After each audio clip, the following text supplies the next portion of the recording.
प्लूटोनिया के छोटे शहर के एक कमरे में, जहां रोशनी बहुत ज्यादा तेज नहीं थी, वहां कुछ लोग बैठे हुए थे। इन लोगों में राजदान रायजादा, दीपराज रायजादा और कुछ और लोग भी बैठे हुए थे। सभी के चेहरों पर इस वक्त एक अजीब सी परेशानी नजर आ रही थी।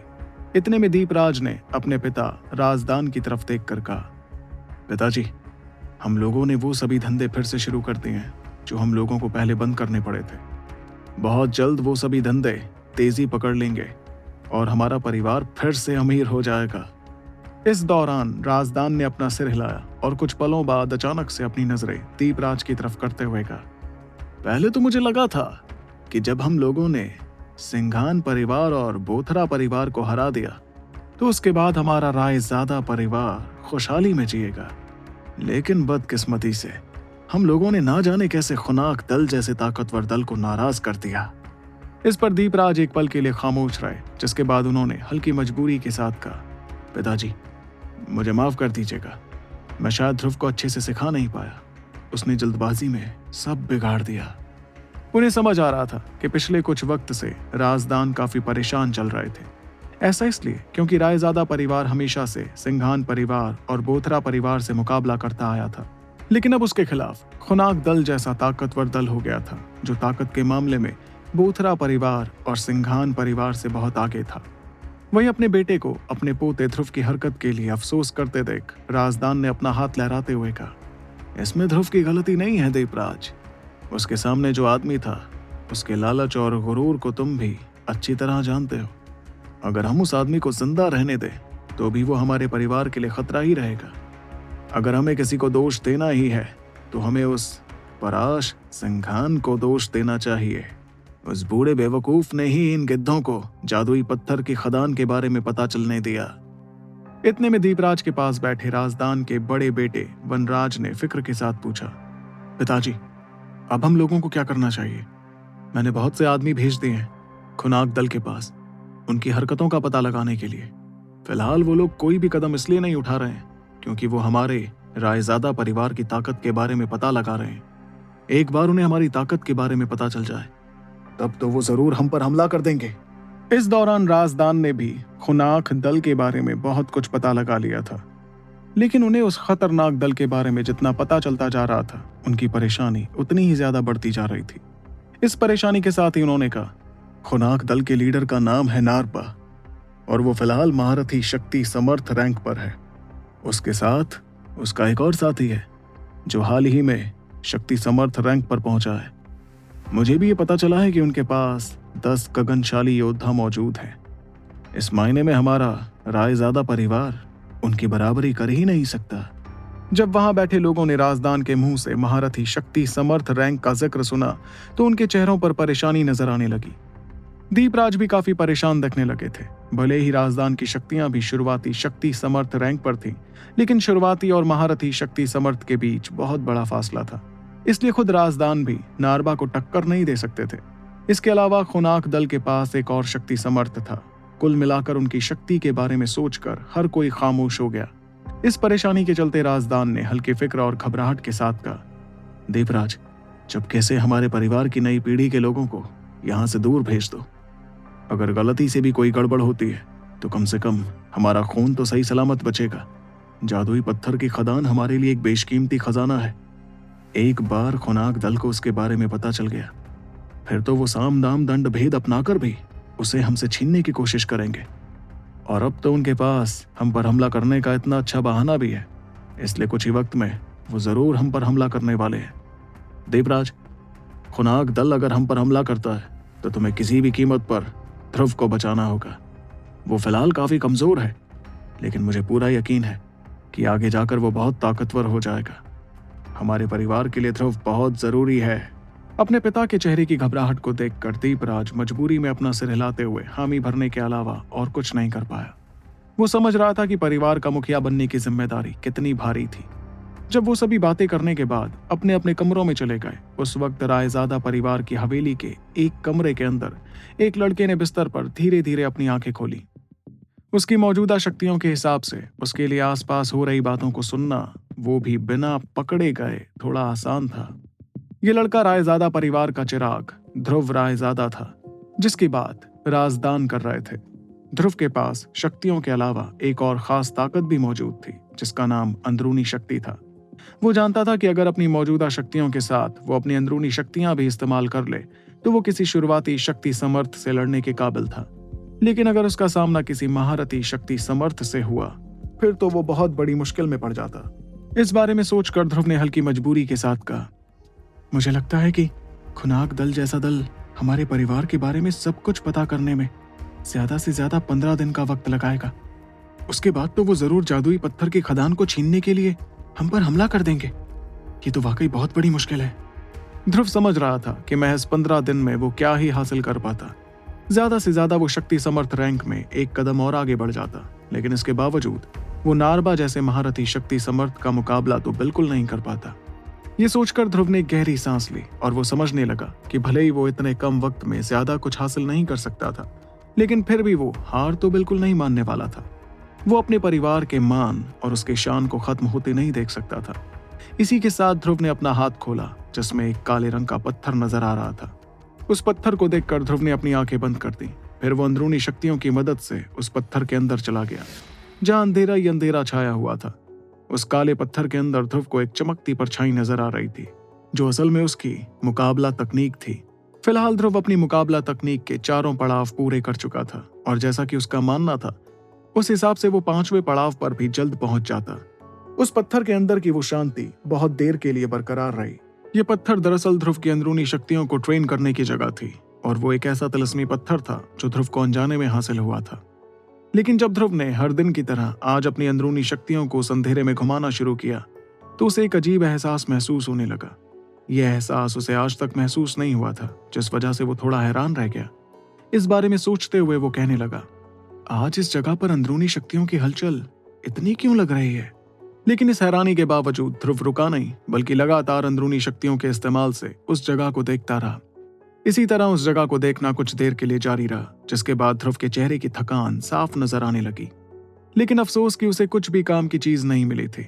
इस बारे में सोचकर उसने कहा, मुझे लगता है कि शायद मैं कुछ ज्यादा ही सोच रहा हूँ। इस काले पत्थर के अंदर कौन ही आ सकता है?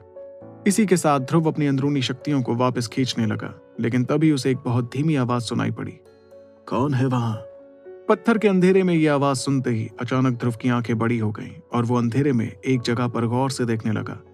जैसे ही उसे वो अनजान आवाज सुनाई पड़ी तो ध्रुव के रोंगटे खड़े हो गए और वो समझ गया कि उस पत्थर के अंधेरे में सिर्फ वही इकलौता नहीं था।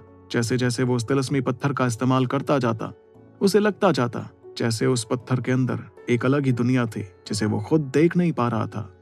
और दिन ब दिन पत्थर की वो दुनिया बड़ी होती जाती, जिससे ध्रुव को उस पत्थर को लेकर थोड़ा शक भी हो गया था। ध्रुव ने तुरंत अपनी अंदरूनी शक्तियों का इस्तेमाल करना शुरू किया और उन्हें एक हथियार में बदलते हुए वो अंधेरे की उस जगह पर भेजने लगा। अंदरूनी शक्तियों से हथियार बनाना प्लूटोनिया में मामूली खुफिया तकनीक मानी जाती थी, जो ध्रुव ने हाल ही में सीखी थी। तभी ध्रुव ने वो हथियार तैयार कर घबराहट भरी आवाज में कहा, अगर तुम मेरे सामने नहीं आए तो मैं तुम पर हमला कर दूंगा। इसी के साथ वो हथियार आगे बढ़ने लगा और उस अनजान शक्ति को डराने की कोशिश करने लगा। लेकिन ध्रुव की बातों का तो जैसे कोई फर्क ही नहीं पड़ा और उसने तुरंत अपने हथियार से उस जगह पर हमला करने की कोशिश शुरू कर दी। मगर जैसे ही वो हमला उस तरफ आने वाला था तभी अचानक उसे आवाज आई, रुक जाओ, हमला मत करो। इसके साथ ही अंधेरे से भरी उस जगह पर धीरे धीरे एक रोशनी चमकती हुई नजर आने लगी। उस रोशनी के तैयार होने पर ध्रुव ने अपनी अंदरूनी शक्तियां इकट्ठा कर ली, क्योंकि उसे नहीं पता था कि वो आखिर क्या चीज थी। कुछ पलों बाद वो चमकती रोशनी एक दुबले लंबे लड़के में बदल गई, जो काले कपड़े पहने हुए था। ये लड़का कोई और नहीं बल्कि मार्कस का ध्रुव शौर्य था। ध्रुव शौर्य को वहां आते देख दूसरे ध्रुव ने हड़बड़ा कर पीछे हटना शुरू कर दिया। कौन हो तुम और यहाँ क्या कर रहे हो? धीरे धीरे ध्रुव शौर्य की चमक पूरी तरह गायब हुई, लेकिन उसका शरीर थोड़ा धुंधला नजर आ रहा था। जाहिर सी बात थी कि वो प्लूटोनिया अपनी आत्मा के रूप में ही आया था, क्योंकि उसके पास शरीर तैयार करने का वक्त नहीं था।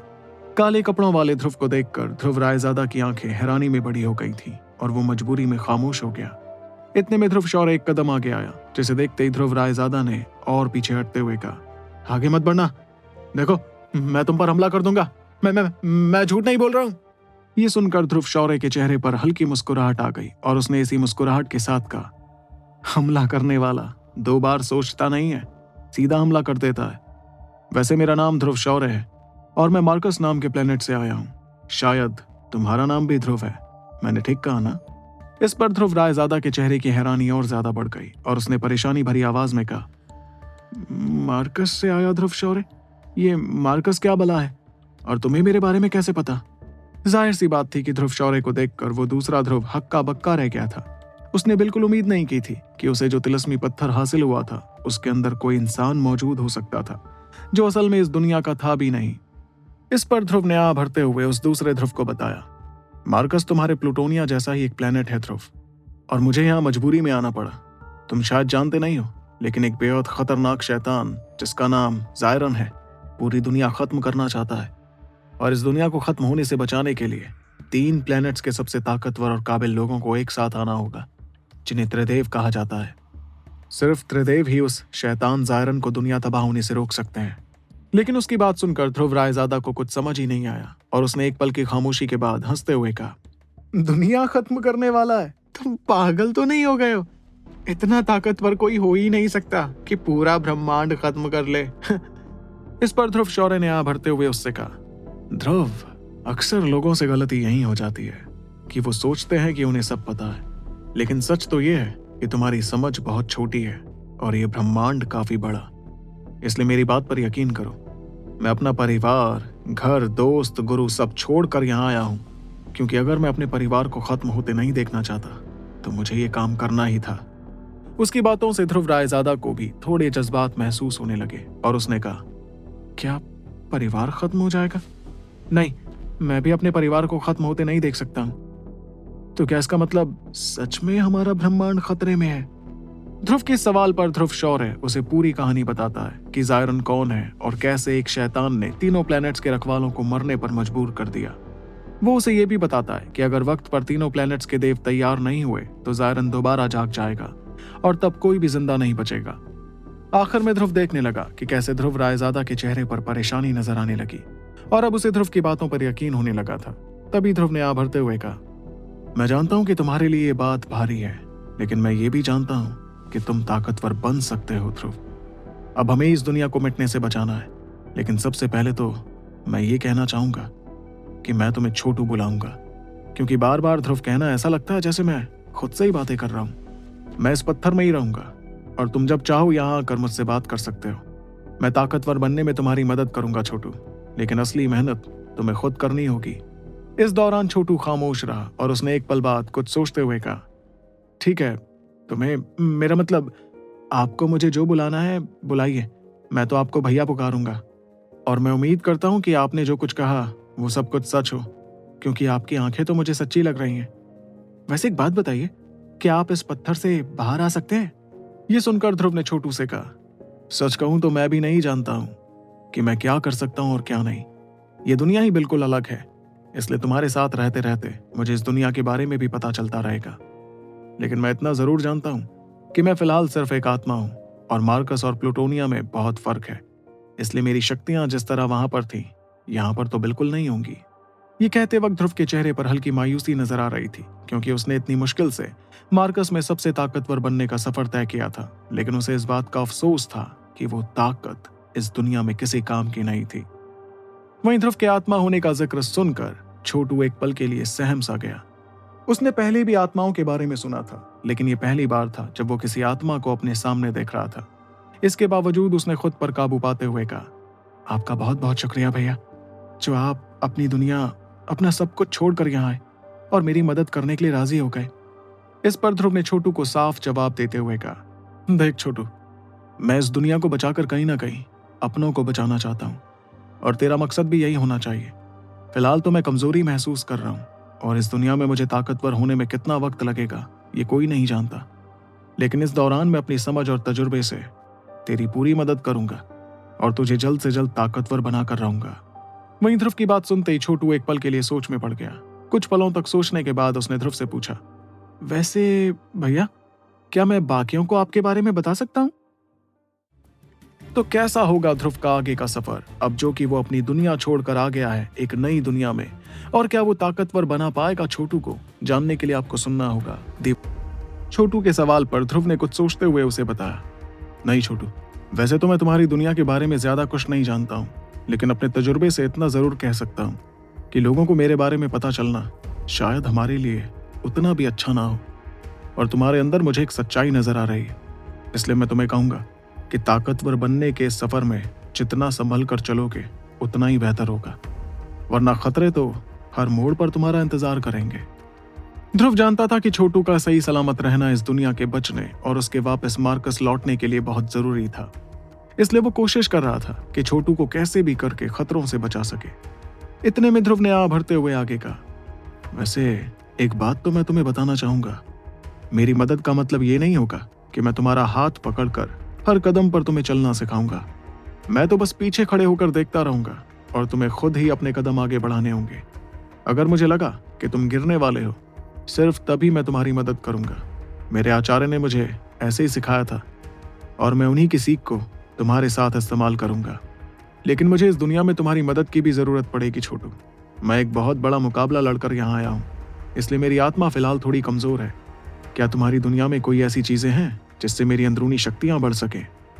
इस पर छोटू एक पल के लिए कुछ सोचने लगा, जिसके बाद उसने अपना सिर हिलाते हुए जवाब दिया, वैसे तो हमारी दुनिया में ऐसी चीजें बहुत ही अनोखी होती हैं जिनसे अंदरूनी शक्तियां बढ़ाई जा सकें, लेकिन मैं ऐसी चीजें आपके लिए ढूंढने की पूरी कोशिश करूंगा।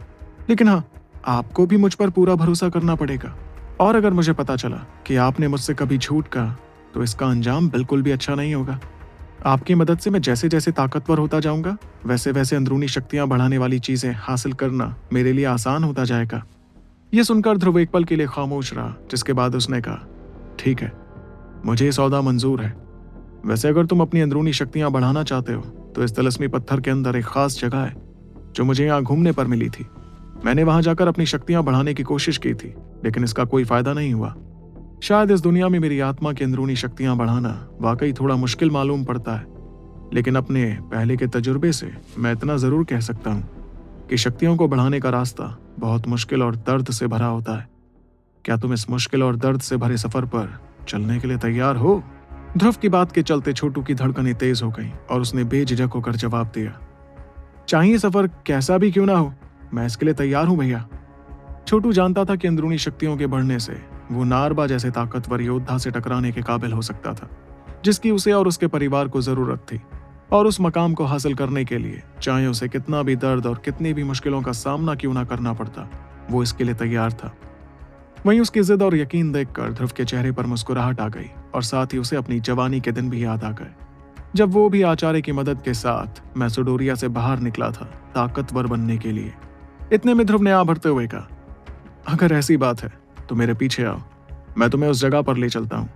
वैसे मैं ये नहीं जानता कि ये पत्थर आखिर है क्या चीज, मगर ये काफी बड़ा है।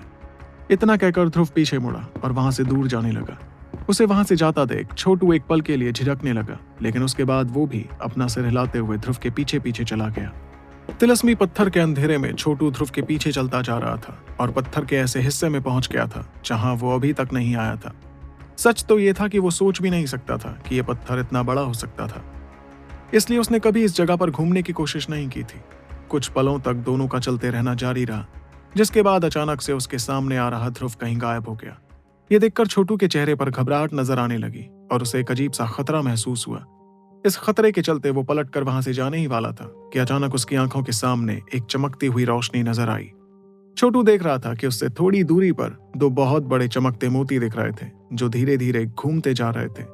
दोनों मोतियों को देखकर छोटू ने हैरत भरी आवाज में कहा, ये चीज आखिर क्या है? और उसने इतना कहा ही था कि अचानक ध्रुव की आत्मा उसके ठीक पीछे आ गई और उसने छोटू को जवाब दिया, ये तो मैं भी नहीं जानता, लेकिन इस जगह के पास आकर मुझे अंदरूनी शक्तियों में एक अजीब हलचल महसूस हो रही है, जिससे मुझे लगता है कि ये जरूर अंदरूनी शक्तियों को बढ़ाने में तुम्हारी मदद कर सकता है। ध्रुव की आवाज सुनते ही छोटू हड़बड़ाते हुए एक कदम आगे आया, और जब उसे समझ आया कि वो आवाज ध्रुव की थी तो उसने चैन की सांस ली। फिर वो बड़े गौर से दोनों चमकते मोतियों को देखने लगा जहां उसे हल्की धुंधलाहट भी नजर आ रही थी। इतने में ध्रुव उस जगह के चक्कर काटने लगा और कुछ पलों तक मोतियों को गौर से देखने के बाद उसने छोटू से कहा, हमारे मार्कस में कुछ ऐसे प्लेटफॉर्म थे जिन पर बैठकर कोई अपनी शक्तियां बढ़ाने की रफ्तार बढ़ा सकता था। मुझे लगता है कि ये मोती भी ऐसी ही कुछ चीजें हैं। फर्क सिर्फ इतना है कि इनके ऊपर नहीं बल्कि इनके नीचे बैठने पर शायद अंदरूनी शक्तियों को बढ़ाने की रफ्तार बढ़ जाए। कोशिश करके देख लो छोटू, अगर तुम्हें फायदेमंद लगे तो इसका इस्तेमाल करो, लेकिन अगर तुम्हें इसमें कोई भी खतरा महसूस हो तो चुपचाप उठकर वापस आ जाना, क्योंकि अंदरूनी शक्तियों के साथ खेलना बहुत हानिकारक हो सकता है और मैं बिल्कुल नहीं चाहता कि तुम्हारी अंदरूनी शक्तियां बढ़ने की बजाय घट जाएं। ध्रुव की बात सुनकर छोटू अपना सिर हिलाने लगा और बड़े गौर से दोनों चमकते मोतियों को देखता रहा। अंदर ही अंदर उसकी धड़कनें बढ़ गई थीं और वो थोड़ी घबराहट महसूस करने लगा था, लेकिन उसने ध्रुव को शुक्रिया अदा कर घबराहट के बावजूद आगे बढ़ना शुरू किया। फिर वो दोनों मोतियों के पास जाने लगा और वो उनके नीचे जाकर बैठ गया। ये देखकर ध्रुव के चेहरे पर हल्की मुस्कुराहट आ गई और उसने मनी मन खुद से कहा, यह लड़का भी शक्तियों के पीछे पागल है। अच्छा है कि नसीब ने इसे चुना इस प्लेनेट का रखवाला बनने के लिए, क्योंकि जिद्दी लोग हमेशा वो हासिल करके रहते हैं जो वो चाहते हैं। उसके बाद छोटू दोनों चमकते मोतियों के नीचे बैठ गया और वो महसूस करने लगा कि धुंधलाहट भरी जगह से उसके शरीर में लगातार हलचल होती जा रही थी। इस हलचल के चलते उसके चेहरे का रंग बदलने लगा, क्योंकि उसे बेइंतहा दर्द महसूस हो रहा था। उसका पूरा शरीर इस वक्त एक खतरनाक शक्ति से ढक गया था, जिसके चलते छोटू अपने शरीर को काबू भी नहीं कर पा रहा था। उसे महसूस हो रहा था कि अंदर ही अंदर उसका शरीर टूट रहा था। जब इसी तरह ध्रुव का शरीर खिंचने लगा और उसकी मांसपेशियां टूटने लगी तो उसे ऐसा कराने वाला दर्द महसूस हुआ जिसके सामने शायद कोई मौत पसंद कर लेता।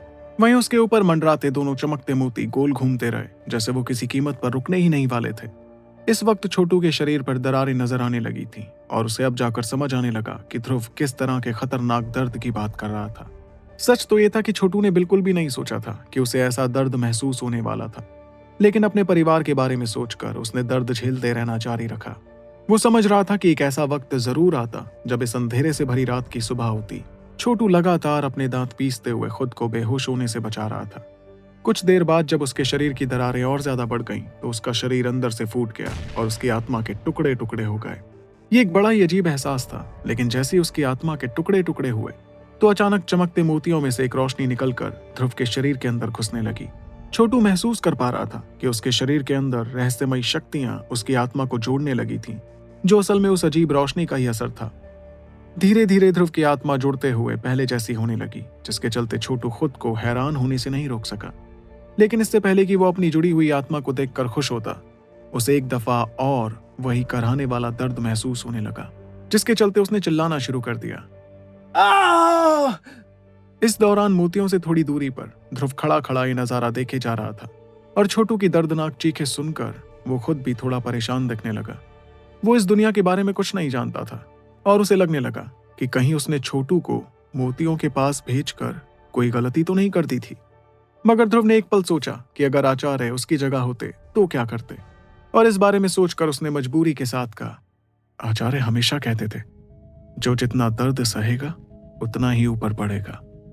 मैं जानता हूं कि छोटू बेइंतहा दर्द झेल रहा है, लेकिन इसका इसे इतना फायदा होगा जिसकी कोई उम्मीद भी नहीं कर सकता। भले ही दुनिया दूसरी हो सकती है, लेकिन दर्द और उसके बाद मिलने वाली ताकत हमेशा एक जैसी होती है। छोटू, बस थोड़ी देर इस दर्द को और झेल ले। इससे पहले ध्रुव जैसे ही इस पत्थर के अंदर आया था, तब उसने चमकते मोतियों का इस्तेमाल कर अपनी अंदरूनी शक्तियां बढ़ाने की कोशिश की थी, लेकिन बदकिस्मती से वो ऐसा करने में कामयाब नहीं रहा था। लेकिन जिस तरह का दर्द छोटू महसूस कर रहा था, उससे खुद ध्रुव के रोंगटे खड़े होने लगे थे। देखते ही देखते थोड़ी देर में अचानक एक धमाका हुआ, जिससे ध्रुव कांपने लगा। उसने हल्की फिक्र के साथ कहा, 8वीं बार छोटू की आत्मा टूटकर एक और बार जुड़ने लगी है। ना जाने ये सिलसिला और कितनी देर तक चलने वाला है, और छोटू इसे और कितनी देर तक झेल पाएगा, या वो अब हार मान लेगा। कुछ देर बाद ऐसा 10वां छोटा धमाका हुआ, जिसके चलते ध्रुव की आंखों की फिक्र और ज्यादा बढ़ गई। छोटू ने उसके सामने 10 बार अपनी आत्मा को टूटते और जुड़ते हुए देखा था, जिसके चलते ध्रुव ने आंखों में हल्के फक्र के साथ कहा, यह लड़का वाकई कोई मामूली योद्धा नहीं है, इसमें जज्बा और हिम्मत तो है। अब जाकर ध्रुव को यकीन हो गया था कि वो लड़का जिसे ताकतवर बनाने के लिए ध्रुव इतनी दूर आया था, उसकी मदद के काबिल था। जिस दौरान ध्रुव मनी मना भर रहा था, उतने में अचानक चमकते मोतियों से निकलकर एक रोशनी उसके सामने आ गई। उस रोशनी को गौर से देखने पर समझ आया कि वो असल में छोटू की अंदरूनी शक्तियों से बना छोटू था। उसके चेहरे की थकान और दर्द साफ समझ आ रहा था, जिसे देखकर ध्रुव ने कहा, मानना पड़ेगा छोटू, तेरा जज्बा तो वाकई काबिले तारीफ है, इसे कभी मत खोना। लेकिन अपनी तारीफ सुनकर भी छोटू मुस्कुराने तक की हालत में नहीं था। भले ही वो फिलहाल बहुत तेज दर्द और कमजोरी महसूस कर रहा था, मगर वो ये भी महसूस कर पा रहा था कि उसकी अंदरूनी शक्तियां पहले से ज्यादा ताकतवर हो गई थीं। इससे वो समझ गया कि चाहे वो चमकते मोती दर्दनाक क्यों ना थे, लेकिन वो अंदरूनी शक्तियों को बढ़ाने में असरदार भी साबित हो रहे थे। इतने में ध्रुव ने उसकी हालत देखकर उससे कहा, फिलहाल तू बहुत कमजोर हो चुका है छोटू, इसलिए अब तुझे थोड़ा आराम करना चाहिए। घर जा और आराम कर। इसके अलावा शायद तुम्हारी दुनिया में भी हमारी दुनिया जैसी गोलियां या दवा होनी चाहिए जिससे थकान और कमजोरी को दूर किया जा सके। अगर ऐसी कोई चीज तेरे पास है तो उसका इस्तेमाल कर लेना। और हाँ, ऐसी दवाओं की हमें बहुत जरूरत पड़ेगी, इसलिए जैसे भी हो ये दवाएं इकट्ठा कर लेना। तुम्हारी दुनिया में ऐसी दवाएं होती है ना? इस पर छोटू ने कमजोरी भरी आवाज में जवाब दिया, हाँ भैया, हमारी दुनिया में भी ऐसी दवाएं हैं। और एक दफा और आपका शुक्रिया जो आप मेरी मदद के लिए यहाँ तक आ गए। छोटू समझ रहा था कि ताकतवर बनने के इस सफर में किसी का साथ होना कितना फायदेमंद साबित हो सकता था, और ध्रुव के आते ही उसे अपनी अंदरूनी शक्तियों में इजाफा महसूस हुआ था। इसलिए आगे जाकर तो वो बहुत ज्यादा ताकतवर हो जाता। इतने में ध्रुव ने मुस्कुराते हुए अपने हाथ हिलाए और उसने अंधेरे में गायब होने से पहले छोटू से कहा, यह पत्थर बहुत बड़ा है छोटू, इसलिए अब मैं जाकर इसके कोने कोने को अच्छे से देखता हूं। तब तक तू जाकर आराम कर ले, फिर मिलते हैं। दूसरी तरफ कमरे के अंदर छोटू ने अपनी आंखें खोली और उसे अपने सिर में हल्का दर्द महसूस होने लगा। उसने अपना सिर हिलाते हुए थोड़ा पानी पिया और वो बिस्तर से उठने लगा। वैसे तो ध्रुव के शरीर में जरा भी थकान या कमजोरी नहीं थी, लेकिन उसकी अंदरूनी शक्तियों की वजह से उसे अंदर ही अंदर थोड़ा अजीब लग रहा था। इतने में छोटू का ध्यान अपने शरीर के शक्ति चक्रों में गया जो काफी कमजोर हो गए थे। इन चक्रों को देखकर छोटू ने कहा, ध्रुव भैया ठीक कह रहे हैं, मुझे अपनी थकान और कमजोरी को दूर करने के लिए ढेर सारी दवाएं इकट्ठा कर लेनी चाहिए। अब मेरा अगला काम होगा ऐसी दवाएं इकट्ठा करना। इतना कहकर उसने बाहर का नजारा देखा और हर तरफ अंधेरा देखकर वो एक बार फिर बिस्तर पर लेट गया और गहरी नींद में सो गया। अगले कुछ दिनों में छोटू हर दिन उस तिलस्मी पत्थर के अंदर घुसकर अपनी अंदरूनी शक्तियों को ट्रेन करने की कोशिश करता। शुरू में भले ही उसे बहुत दर्द झेलना पड़ता, लेकिन ध्रुव की मदद से वो इस दर्द को झेलकर अंदरूनी शक्तियों को ताकतवर बनाता गया। देखते ही देखते 7 दिन का वक्त गुजर गया और छोटू महसूस करने लगा कि उसकी अंदरूनी शक्तियां बहुत बढ़ गई थीं।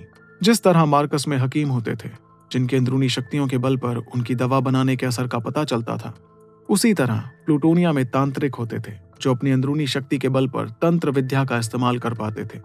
इस तंत्र विद्या के अलग अलग लेवल होते थे जो तांत्रिक की अंदरूनी शक्तियों के हिसाब से हासिल किए जा सकते थे। फिलहाल छोटू तांत्रिक के पहले पड़ाव पर था और दूसरे पड़ाव पर पहुंचने का रास्ता अभी काफी लंबा था। इसके बावजूद छोटू अपनी अंदरूनी शक्तियों के बढ़ने से काफी खुश था। जिस दौरान छोटू अपनी ट्रेनिंग में लगा था, उस वक्त रायजादा परिवार चोरी छुपे अपनी नई पीढ़ी के लोगों को बवेरिया शहर से दूर ले जा रहा था। जैसे जैसे दिन गुजरते गए वैसे वैसे रायजादा परिवार में तनाव का माहौल बढ़ता गया। वहीं बवेरिया शहर के बाकी दलों का ध्यान भी रायजादा परिवार की तरफ होने लगा। जाहिर सी बात थी कि हर किसी तक खबर पहुंच गई थी कि रायजादा परिवार और खुनाक दल के बीच दुश्मनी हो गई थी। और जहां कुछ दलों को रायजादा परिवार की फिक्र हो रही थी, तो वहीं कुछ ऐसे दल भी थे जो उनकी बदकिस्मती पर जश्न मना रहे थे। इस दौरान रायजादा परिवार की जागीर में बने एक जंगल के अंदर छोटू अपनी आंखें बंद करके बैठा हुआ था। उसने अपनी आंखें खोलते हुए अपनी स्पिरिट नीडल खुफिया तकनीक का इस्तेमाल किया, जिसमें वो अंदरूनी शक्तियों को ढेर सारी नुकीली सुइयों में बदल सकता था। वो खुफिया तकनीक सिर्फ एक मामूली खुफिया तकनीक थी, इसलिए उसे बहुत ज्यादा ताकतवर नहीं माना जा सकता था। फिर छोटू ने सुइयों को गायब करते हुए कहा, 10 दिन हो गए, लेकिन मैं अब तक दूसरे पड़ाव पर नहीं पहुंच पाया। इस रफ्तार से तो मुझे 2 महीने लग जाएंगे उस पड़ाव तक पहुंचने में, लेकिन मेरे पास इतना वक्त तो है ही नहीं।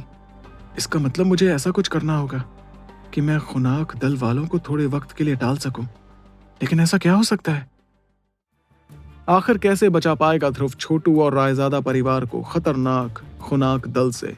जानने के लिए आपको सुनना होगा सुपर योद्धा। सिर्फ वो इस बारे में सोच ही रहा था कि अचानक से जमीन जोर जोर से कांपने लगी और उसके चेहरे का रंग बदलने लगा। वो तुरंत एक ऊंचे पेड़ पर चढ़ा और अपनी अंदरूनी शक्तियों को फैलाकर देखने लगा कि आखिर माजरा क्या था। तभी उसे कुछ ऐसा नजारा देखा जिससे ध्रुव की मुट्ठी कस गई और उसने मजबूरी भरी आवाज में कहा, तो खुनाक दल वाले आखिरकार बवेरिया आ ही गए। छोटू देखता जा रहा था कि खुनाक दल के खतरनाक लोग लाल कपड़े पहनकर लगातार आगे बढ़ते जा रहे थे। जैसे जैसे उस खूंखार दल की बड़ी सी फौज बवेरिया शहर पहुंचती जा रही थी, वैसे ही एक बुलंद और तेज आवाज पूरे इलाके में गूंजने लगी, खुनाक दल बवेरिया आ गया है, रायजादा परिवार मरने के लिए तैयार हो जाओ। वो बिजली जैसी गरजती हुई आवाज शोर से भरे बवेरिया शहर के हर कोने में फैल गई, जिससे वो शहर अचानक एक खौफनाक खामोशी में डूब गया। हर किसी की नजर उस दिशा में होने लगी जहां रायजादा परिवार की हवेली थी। देखते ही देखते खुनाक दल के लाल कपड़ों वालों ने रायजादा हवेली को चारों तरफ से घेर लिया। उनकी तादाद इतनी ज्यादा थी कि शायद पानी की एक बूंद तक उन लोगों से होकर आगे नहीं बढ़ पाती। सभी लोगों में सबसे आगे एक आदमी घोड़े पर सवार था और वो आदमी बहुत हट्टा कट्टा था और देखने में लोहे के बने किसी इंसान जैसा लग रहा था। उसके चेहरे पर एक अजीब बेरहमी थी और वो लगातार हवेली की तरफ देखे जा रहा था। यह आदमी था खुनाक दल का लीडर नारबा, जिसकी शक्तियां महारथी शक्ति समर्थ रैंक पर थीं। वहीं नारबा के ठीक बगल में एक बूढ़ा आदमी मौजूद था, जिसे देखकर उसकी शक्ति समर्थ शक्तियों का पता लगाया जा सकता था। इतने में उस लंबी नाक वाले बूढ़े आदमी ने अजीबोगरीब अंदाज में हंसते हुए कहा, हमारा खुनाक दल खुद चलकर तुम्हारी हवेली तक आया है, रायजादा परिवार, लेकिन फिर भी तुम्हारी हवेली के दरवाजे बंद हैं। क्या तुम्हें लगता है कि हमारा खुनाक दल तुम्हारे जैसे छोटे परिवार को खत्म करने से पहले एक बार भी सोचेगा? उस आदमी के इतना कहते ही धीरे से हवेली का बंद दरवाजा खुलने लगा और उसमें से रायजादा परिवार के सैनिक हड़बड़ाकर बाहर आने लगे। वो लोग बाहर आते ही देखने लगे कि सामने कितने सारे लोग मौजूद थे। इतने में ध्रुव रायजादा के दादा राजदान और उसके पिता दीपराज चलकर बाहर आए और उन्होंने इज्जत भरी आवाज के साथ कहा, रायजादा परिवार बवेरिया शहर में तुम्हारा स्वागत करता है नारबा। उनके बाहर आते ही नारबा की नजर राजदान पर टिकी रही और एक पल बाद उसने अपना हाथ लहराते हुए कहा, मैंने उम्मीद ही नहीं की थी कि मैं इस छोटे बवेरिया शहर में किसी शुरुआती शक्ति समर्थ से मिलूंगा। खैर, मेरे ख्याल से तुम लोग अच्छी तरह जानते होंगे कि हम यहाँ पर क्यों आए हैं। तुम्हारे परिवार के हाथों हमारे दल का मेंबर मारा गया और आंख के बदले आंख लेना ही हमारे दल का नियम होता है, इसलिए तुम्हें पता होना चाहिए कि तुम्हें क्या करना है। इस पर राजदान के चेहरे का रंग हल्का सा बदलने लगा और उन्होंने परेशानी के साथ कहा, देखें नारबा, उस दिन मुद्दा दरअसल हमारे रायजादा परिवार और सिंघान और बोथरा परिवार के बीच का था। इसमें आपका वो मेंबर ही था जो मुद्दे के बीच में आया और बदकिस्मती से उसकी जान चली गई। लेकिन नारबा ने तो चिल्लाते हुए कहा, मुझे इस बात से कोई फर्क नहीं पड़ता बुड्ढे, मैं यहाँ तेरी बकवास सुनने नहीं आया हूँ, मैं उसका बदला लेने आया हूँ, इसलिए मुझे ये सब मत बता।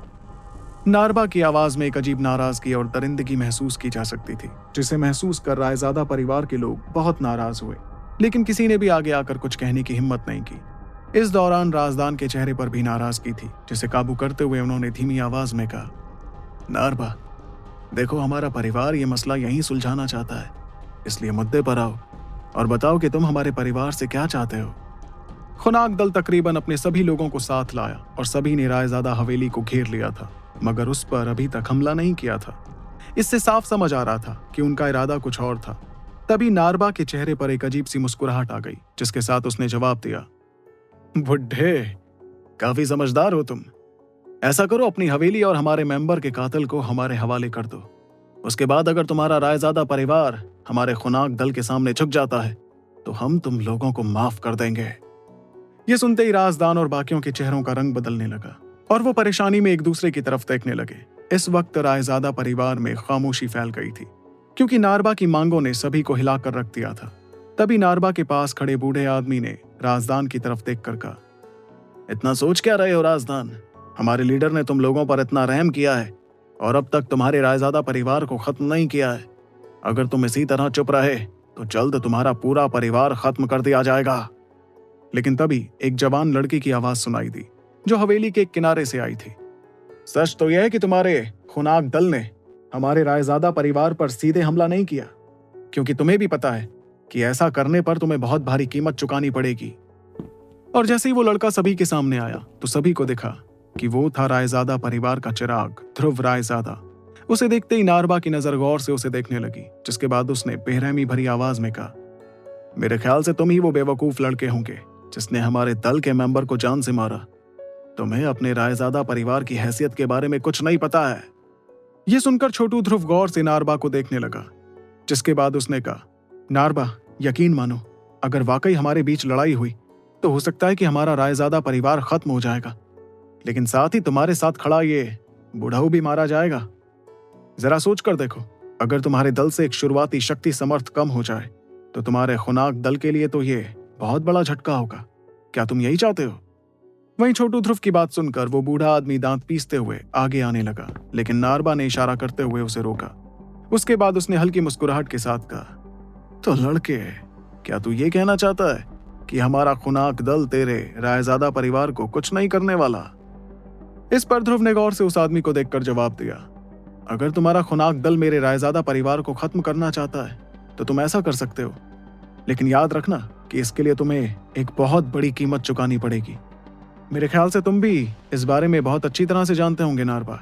और हाँ, अगर तुमने मेरे परिवार को खत्म कर भी दिया तो भी मैं तो जिंदा बचकर चला जाऊंगा, और आगे जाकर तुम्हारी रातों की नींद और दिन का चैन जिंदगी भर के लिए बर्बाद हो जाएगा नारबा। इसलिए सोच समझकर कोई फैसला लेना। ध्रुव की बात सुनकर नारबा हैरान रह गया और उसकी आंखों में एक अजीब सी बेरहमी भरी चमक नजर आने लगी। उसने अपना पैर जोर से जमीन पर पटका और वो तेज रफ्तार में ध्रुव की तरफ आगे बढ़ने लगा। ऐसा करते हुए उसने खूंखार अंदाज में चिल्लाकर कहा, लड़के, तुझे क्या लगता है कि तू मेरे सामने इस तरह बात करेगा और मैं तुझे छोड़ दूंगा? तूने हमारे दल के एक मेंबर को मारा है और तेरे भागने से पहले ही मैं तुझे यहीं के यहीं खत्म कर दूंगा। किसी ने नहीं सोचा था कि नारबा नई पीढ़ी के किसी योद्धा पर इस तरह हमला कर देगा। तभी ध्रुव के दादा राजदान ने खुद को संभाला और वो गुस्से भरी नजरों के साथ ध्रुव को बचाने के लिए आगे बढ़ने लगे। मगर तभी नारबा के साथ खड़ा बुजुर्ग उनके सामने आ गया और उसने उनका रास्ता रोक दिया। इस दौरान दोनों तरफ के लोगों ने अपने अपने हथियार बाहर निकाले और वहां का माहौल तनाव से भर गया। वहीं छोटू ध्रुव लगातार नारबा को आगे बढ़ते हुए देख रहा था। उसकी इस हरकत से ध्रुव जरा भी हैरान नहीं हुआ। तभी उसके तिलस्मी पत्थर से ध्रुव शौर्य की आवाज सुनाई पड़ी, आखिरी पल तक रुकना और हवा में छलांग लगा देना। यह आदमी तुमसे ज्यादा ताकतवर है, इसलिए लड़ने की गलती हरगिज मत करना। ध्रुव की बात सुनते ही छोटू ने अपना सिर हिलाया और जैसे ही नारबा उसके बेहद नजदीक आ गया तो छोटू के हाथों से कुछ परछाइयां निकलकर उसके पैरों पर चली गईं। इसके साथ ही छोटू ने अपने पैर जमीन पर पटके और वो हवा में उछलकर पीछे हो गया। ये नजारा देखकर बहुत से लोगों के मुंह हैरानी में खुले के खुले रह गए। इसी तरह छोटू ध्रुव ने नारबा का हमला नाकाम कर दिया, लेकिन नारबा इतने में रुका नहीं, बल्कि खूंखार चमक के साथ ध्रुव को देखता रहा। अब उसे समझ आ गया था कि ध्रुव वहां से भागने की बात इतने यकीन के साथ कैसे कह सकता था। इस दौरान जब राजदान और बाकी परिवार वालों ने ध्रुव को इस तरह की तरकीब अपनाते देखी तो वो मनी मन चैन की सांस लेने लगे। धीरे धीरे ध्रुव पास के एक पेड़ पर आकर खड़ा हुआ और उसने वहां से नारबा की तरफ देखकर कहा, नारबा, अगर तुम नहीं चाहते हो कि तुम्हारा खुनाक दल खत्म हो जाए तो मेरे परिवार पर हमला करने की कोशिश मत करना। तुम मुझसे बदला लेना चाहते हो ना, तो हम क्यों ना एक शर्त लगाएं। आज से 3 महीने में हम दोनों के बीच एक मुकाबला होगा। अगर तुम वो मुकाबला जीते तो ना सिर्फ हमारी हवेली तुम्हारी हो जाएगी, बल्कि हमारा रायजादा परिवार भी तुम्हारे सामने झुक जाएगा। लेकिन अगर मैं जीता तो तुम्हारे दल के मेंबर के मरने का मामला हमेशा हमेशा के लिए भुला दिया जाएगा। क्या कहते हो? जब ध्रुव ने अपनी बात कही तो बहुत से लोगों के चेहरों पर हैरानी नजर आने लगी। खुद राजदान के चेहरे पर एक अजीब सी घबराहट दिखने लगी थी। वो लोग एक दूसरे को देख रहे थे, लेकिन किसी को समझ नहीं आया कि वो क्या कहें। इतने में छोटू के पास मौजूद पत्थर के अंदर से ध्रुव की आवाज आई, छोटू, ये शर्त कुछ ज्यादा नहीं हो गई? ये सुनकर छोटू ने उससे कहा, भैया, अगर आप मेरी जगह होते तो क्या करते? इस पर ध्रुव ने एक पल सोचने के बाद हल्की मुस्कुराहट के साथ कहा, मुकाबले की तैयारी जल्द शुरू कर देना। यह आदमी अपने गुरूर में मुकाबले के लिए जरूर राजी होगा। इतने में छोटू ने आसपास की खामोशी देखकर नारबा की तरफ देखा, जिसके चेहरे पर गुरूर से भरी मुस्कुराहट थी। नारबा मनी मन सोचने लगा कि ध्रुव ने तो खुद के पैर पर कुल्हाड़ी मार ली थी। इस दौरान सभी की नजरें नारबा की तरफ ही थी, क्योंकि आज का उसका फैसला ही ये बताता कि वो लोग वापस लौटते या फिर आज बवेरिया शहर में खून की नदियां बह जाती। एक पल बाद नारबा मुस्कुराते हुए वापस अपने घोड़े पर बैठ गया और उसने ध्रुव की तरफ देखकर कहा, ठीक है, मुझे तुम्हारी ये शर्त मंजूर है, लेकिन 3 महीने का वक्त बहुत लंबा है। मैं तुम्हें 2 महीने देता हूं, जिसके बाद हमारे बीच मुकाबला होगा। मैं तुम्हारा इंतजार करूंगा ध्रुव रायजादा, लेकिन इस बीच तुम्हारा रायजादा परिवार बवेरिया शहर छोड़कर कहीं नहीं जा सकता। मेरे खुनाक दल के जासूस चारों तरफ से तुम लोगों पर नजर रखेंगे, और अगर हमें पता चला कि तुम लोग यहाँ से जा रहे हो, फिर तो हम इस शहर में रायजादा परिवार के खून की नदियां बहा देंगे। चलो साथियों, चलते हैं।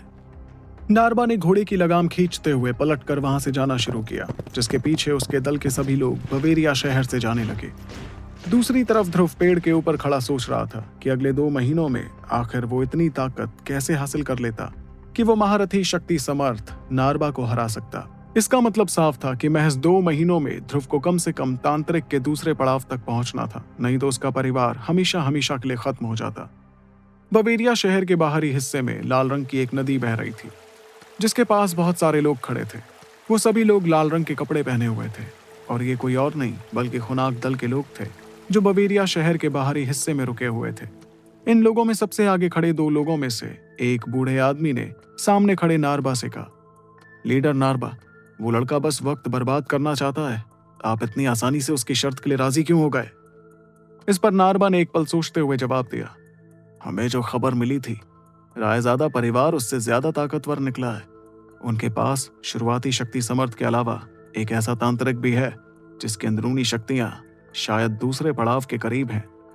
अगर वाकई हम दोनों दलों में जिंदगी मौत का मुकाबला हुआ तो चाहे हमारा खुनाक दल उन्हें खत्म करने में कामयाब हो जाएगा, लेकिन इसके लिए हमें बहुत बड़ी कीमत चुकानी पड़ जाएगी। फिलहाल हमारा खुनाक दल लोह पहाड़ दल से इलाके की जंग कर रहा है। ऐसे में अगर हमें इस शहर में भारी नुकसान हो गया तो हम बड़े दलों के सामने टिक ही नहीं पाएंगे। इसलिए 2 महीने तक तो मैं लोह पहाड़ दल के मामले को दबा सकता हूँ और उसके बाद तो रायजादा परिवार को हमारे सामने झुकना ही पड़ेगा। ये मत भूलो कि हमें उस लड़के को जान से मारना है, नहीं तो आगे जाकर वो हमारे लिए बहुत बड़ी मुश्किल खड़ी कर सकता है। मैंने जब उस पर हमला किया था तभी मैं समझ गया था कि उसकी बचने की काबिलियत लाजवाब है। लेकिन नारबा की बात पर उस बूढ़े आदमी ने फिक्र भरी आवाज में उससे कहा, वो लड़का ये जानता था, इसलिए उसने शर्त लगाने की हिम्मत की।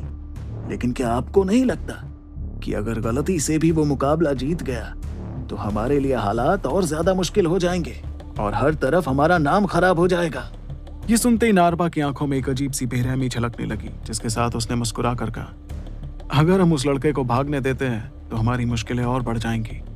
तुम फिक्र मत करो, जब सही वक्त आएगा तो हम अपनी अंदरूनी शक्तियों से उस मैदान को कैद कर लेंगे ताकि वो लड़का वहां से भाग ही ना पाए। इस मौके का फायदा उठाकर हम उस लड़के को वहीं के वहीं मार डालेंगे। एक बार ये लड़का मारा जाए फिर रायजादा परिवार और उनकी यह हवेली हासिल करना तो बच्चों का खेल बन जाएगा। उसकी बात पर वो बूढ़ा आदमी भी शैतानी अंदाज में मुस्कुराने लगा, जिसके बाद वो सभी लोग अपने शहर वापस लौटने लगे। दूसरी तरफ रायजादा परिवार की हवेली के अंदर राजदान ने गुस्से भरी आवाज में ध्रुव से कहा, ध्रुव, तुम ऐसी बेवकूफी कैसे कर सकते हो? तुम्हें क्या लगता है कि तुम 2 महीनों में उस नारबा को हरा सकते हो? इस पर ध्रुव ने साफ अंदाज में जवाब दिया, और मैं क्या करता दादाजी, मुझे उसे हराने की कोशिश तो करनी होगी। और आप ही बताइए, अगर मैं ये शर्त नहीं रखता तो खुनाक दल आज ही हम पर हमला कर देता। अब हमारे पास कम से कम 2 महीने का वक्त तो है। वहीं उसकी बात सुनकर राजदान के चेहरे पर हल्की मजबूरी भरी मुस्कुराहट आ गई, जिसके साथ उसने अपना सिर हिलाते हुए कहा, तुमने आज जो भी किया वो गलत नहीं था ध्रुव, लेकिन तुम हमारे परिवार के वारिस हो। तुम्हें अगर कुछ भी हो गया तो हमारा परिवार तो वैसे भी खत्म हो जाएगा। खैर, अब तो शर्त लग ही गई है, इसलिए मेरे पास एक ही रास्ता बचता है। मैं इन 2 महीनों में अपनी ट्रेनिंग छोड़कर ध्रुव के लिए 2 शक्ति गोलियों का इंतजाम करूंगा। और शक्ति गोलियों का जिक्र सुनते ही दीपराज और बाकी सभी लोग हैरान रह गए। वो भी जानते थे कि ऐसी गोलियां सिर्फ कोई ताकतवर शक्ति समर्थ ही तैयार कर सकता था। इतना ही नहीं, ऐसी गोलियों के इस्तेमाल से शक्तियों को बहुत ज्यादा बढ़ाया जा सकता था, लेकिन ऐसी गोली का इंतजाम करना बहुत ज्यादा मुश्किल भी था।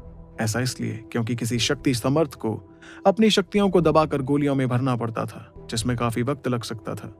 वहीं दीपराज और बाकी लोग परेशान इसलिए हो गए कि अगर जल्दबाजी के चक्कर में खुद राजदान ने वो गोलियां बनाने की कोशिश की तो उनके खुद के पास कितनी शक्तियां बचेंगी।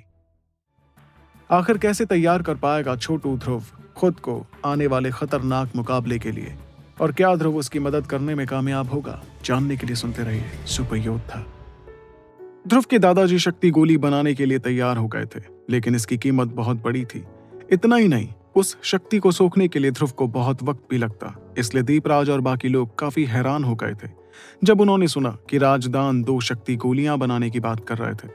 इतने में राजदान ने सभी के चेहरों की हैरानी देखकर आं भरते हुए कहा, सच कहूं तो मुझे अगले 2 महीनों की शक्तियां अपने पोते को देने में कोई हर्ज नहीं है। मैं हाल ही में शुरुआती शक्ति समर्थ बना हूं, इसलिए मुझे महारथी शक्ति समर्थ बनने में कुछ साल तो लग ही जाएंगे। अब जो कि यही मामला है, तो मैं क्यों ना अपने पोते को ताकतवर बनाने की कोशिश करूं। मुझे पूरा यकीन है कि हमारा ध्रुव मुझसे ज्यादा काबिल और ताकतवर बनकर रायजादा परिवार का नाम रोशन करेगा।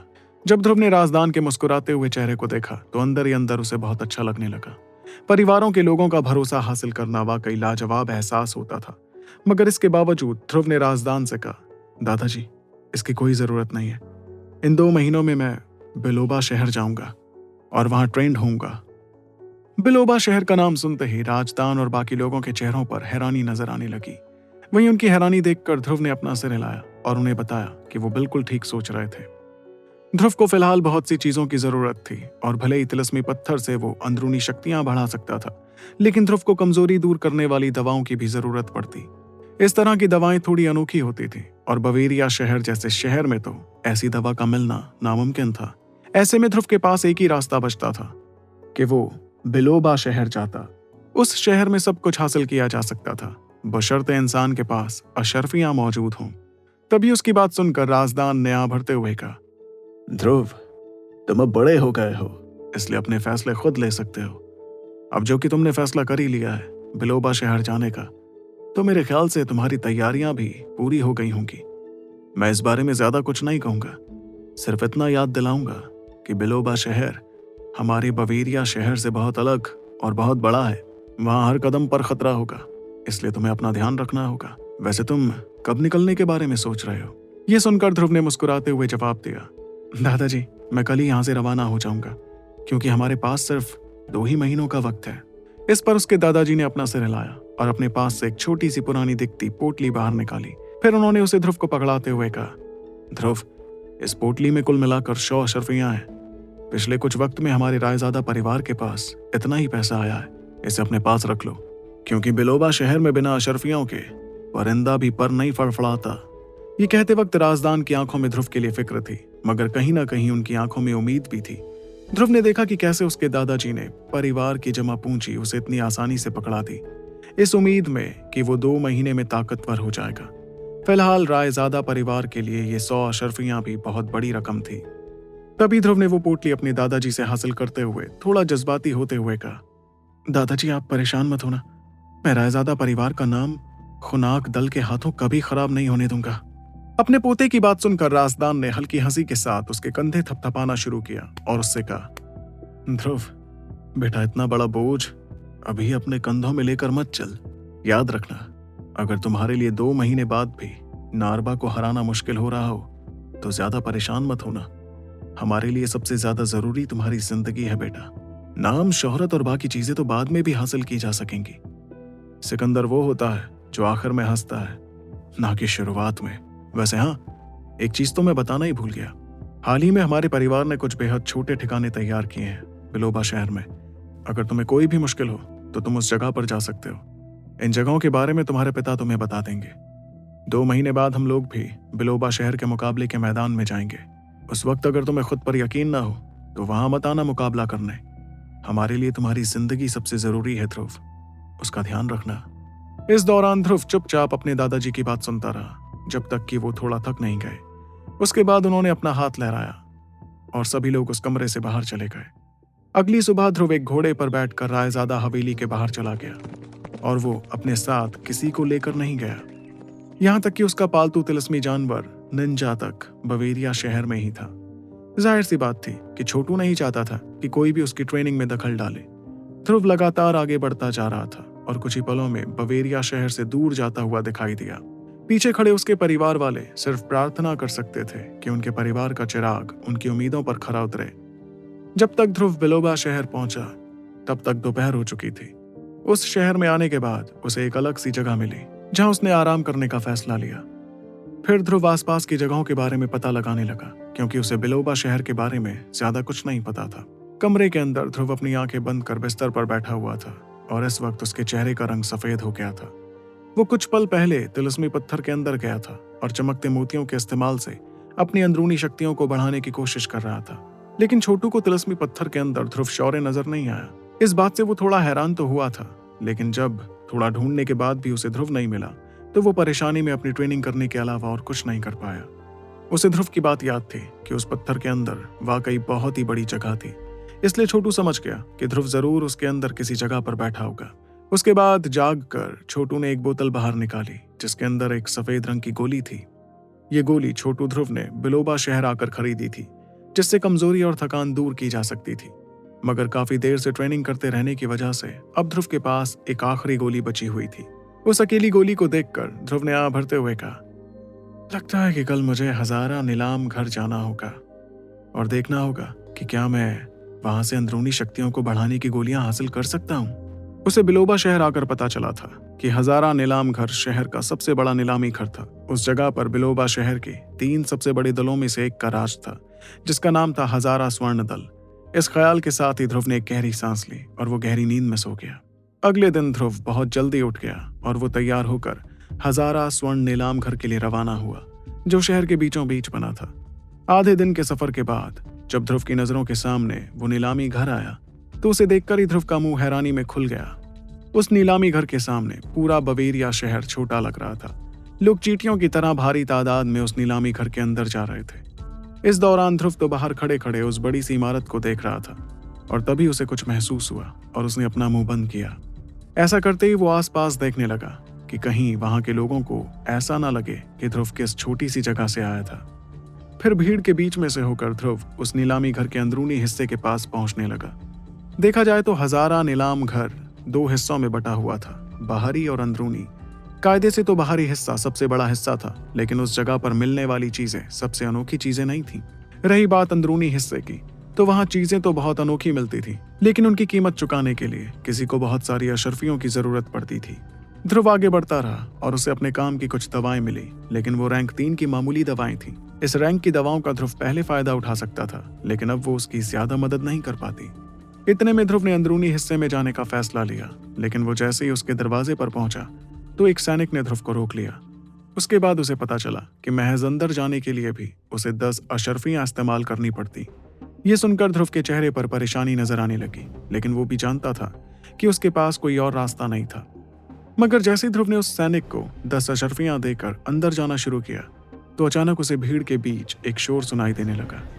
इस शोर के चलते उसका ध्यान भीड़ की तरफ हुआ, जहां रास्ता बनने लगा और लाल कपड़े पहनी एक औरत चल कर आगे आने लगी।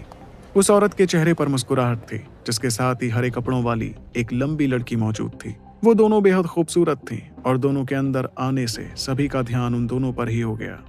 इसके साथ ही लोगों में उन दोनों की बातें होने लगी, जिसे सुनकर ध्रुव समझ गया कि वो दोनों दरअसल हजारा स्वर्ण दल से थीं।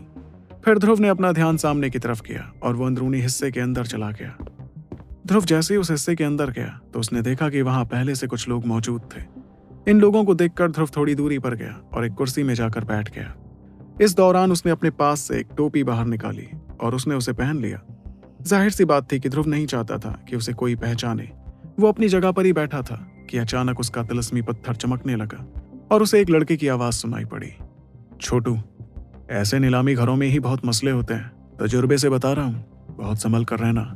इस पर छोटू ने थोड़ा हैरान होते हुए कहा, भैया आप आखिर कहाँ थे? मैंने आपको ढूंढने की भी कोशिश की, लेकिन आप कहीं नहीं मिले। वहीं उसकी बात पर तिलस्मी पत्थर के अंदर मौजूद ध्रुव ने उसे बताया, दरअसल मुझे यहाँ एक ऐसा कमरा मिल गया है जहाँ ढेर सारी किताबें मौजूद हैं। इन किताबों को जब मैंने खोल कर देखा तो मुझे पता चला कि इसमें तुम्हारे प्लूटोनिया के बारे में बहुत कुछ लिखा है। इसलिए मैंने सोचा कि मैं जल्द से जल्द सारी किताबें पढ़ लूँ ताकि मुझे इस दुनिया के बारे में पता चल सके। खैर, थोड़ा वक्त मैं इन किताबों में ही रहूंगा छोटू, तो अगर तुम्हें मेरी जरूरत हो तो पत्थर की पश्चिमी दिशा में बने आखिरी कमरे में आ जाना। ध्रुव के इतना कहते ही उस पत्थर की चमक गायब हो गई, जिससे छोटू समझ गया कि ध्रुव दोबारा उस कमरे में चला गया था। इस बात के एहसास से उसने आह भरते हुए महसूस किया कि उससे थोड़ी दूरी पर हंगामा मच गया था, लेकिन इस बार छोटू ने पलट कर नहीं देखा और वो समझ गया कि हंगामा जरूर दोनों लड़कियों की वजह से ही मचा था। मगर तभी अचानक ध्रुव को महसूस होने लगा कि उसके माथे पर बने चक्र में अजीब सी कपकपी मचने लगी। इस कपकपी के एहसास से वो काफी हैरान हुआ और उसने तुरंत अपनी नजरें घुमाते हुए दोनों लड़कियों के बगल में खड़े एक बूढ़े आदमी को देखा। ये बूढ़ा आदमी ही था जिसने छोटू ध्रुव को अपने चक्र खोलना सिखाया था। इसके अलावा दोनों के चक्र खोलने की तकनीक भी एक जैसी थी, इसलिए ध्रुव के चक्र में कपकपी होने लगी। ध्रुव गौर से उस बूढ़े आदमी को देखता रहा और उसकी आंखों में एक चमक नजर आने लगी। वो बूढ़ा आदमी था तांत्रिक जाफना। ध्रुव उसके पास नहीं गया और चुपचाप अपनी जगह पर बैठा रहा। इस दौरान उस बूढ़े आदमी ने भी वहां मौजूद लोगों को देखना शुरू किया और अचानक उसे भी अपने चक्र में हल्की कपकपी महसूस हुई।